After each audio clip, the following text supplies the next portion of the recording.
अस्सलाम वालेकुम नाजरीन, साहिबान न्यूज के साथ मैं हूं नाइला भट्टी। सबसे पहले शामिल करते हैं आज की अहम खबर शामिल करते हैं हमारे bureau chief Europe Chaudhry Waseem Ahmad की रिपोर्ट के मुताबिक पेरिस में राजा बाबर हुसैन सदर मिनहाज अल कुरान इंटरनेशनल फ्रांस और सदर मिनहाज वेलफेयर फाउंडेशन यूरोप शेखुल इस्लाम दामत बरकातुहू मुहिम अल आलिया की जानिब से तहरीक मिनहाज अल कुरान के सबसे बड़े एजाज तमगाए इस्तिकामत, जो कि मरकज पाकिस्तान के अलावा पूरी दुनिया में पहली मरतबा किसी को दिया गया और ये अहले फ्रांस के लिए बहुत बड़ी सादत की बात है का ऐलान होने पर दिल की अथाह गहराइयों से मुबारकबाद पेश करते हैं।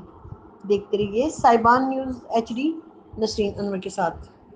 सपोर्ट न मिले, एनकरेजमेंट न मिले, हौसला अफजाई न मिले और जहां उनकी जो जरूरत है उसकी कफालत न मिले तो ख्वाहिश के बावजूद भी कोई फोरम इतना आगे बेहतर तरीके से बढ़ नहीं सकता। इस लिहाज से राजा बाबर हुसैन के लिए एक खुसूसी ऐलान करना चाहता हूँ।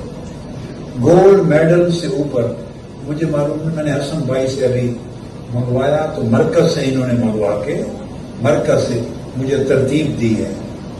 गोल्ड मेडल से ऊपर, गोल्ड मेडल से ऊपर एक अवार्ड होता है जिसको तमग़े खिदमत कहते हैं और उससे ऊपर एक अवार्ड है तमग़े खिदमत से ऊपर जिसे तमग़े इस्तिकामत कहते हैं। गोल्ड मेडल से 2 रैंक ऊपर ये टॉप के बड़ी गैर मामूली खिदमत अंजाम देने वालों को मिलता है।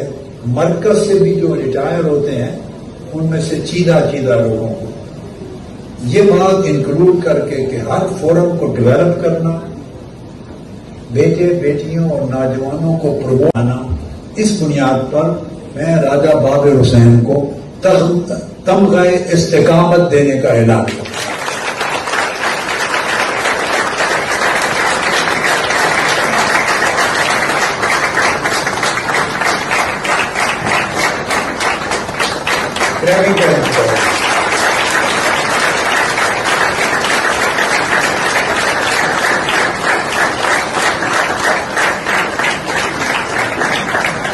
इसने इस मिशन की खिदमत जवां-मर्दी के साथ की है और इस्तिकामत के साथ की है और अब तमग़े इस्तिकामत मिला है।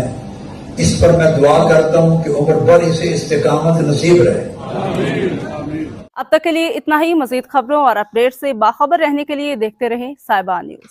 हमारे चैनल को सब्सक्राइब कीजिए, लाइक कीजिए और बेल आइकन को प्रेस कीजिए ताकि हर नई आने वाली वीडियो आप तक पहुंच सके।